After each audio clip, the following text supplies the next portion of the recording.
Welcome to happy life wow life. It's Wednesday evening. இன்னைக்கு சரி ஏதாவது ஸ்வீட் சாப்பிடலாமேன்ட்டு கிரேவிங்ஸாக இருந்துச்சு. வீட்டில் அம்மா தோசைமாக வரைச்சி வச்சுருந்தாங்க. சரி அதுலேயே நம்ம பணியாரம் சுட்டு சாப்பிட்லான்ட்டு பிளான் பண்ணேன். அதுவும் எனக்கு செம்மையாக சொதப்பிருச்சு. அது என்னன்ட்டு நான் எண்டில் சொல்கிறேன்.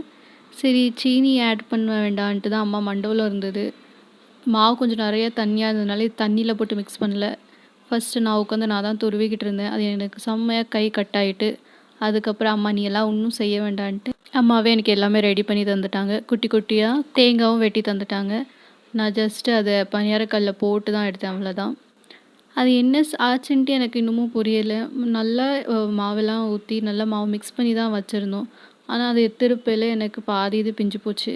ஆனால் டேஸ்ட்டு செம்ம டேஸ்ட்டாக இருந்தது. சரி பிஞ்சா என்ன நம்ம சாப்பிட்டுக்கலான்ட்டு அட்ஜஸ்ட் பண்ணி சாப்பிட்டாச்சு. ஷேப் தான் கொஞ்சம் வித்தியாசமாயிட்டு பரவாயில்ல. நெக்ஸ்ட் டைம் சூப்பராக பண்ணலாம். தேங்க்ஸ் ஃபார் வாட்சிங் தி வீடியோ. Tata bye.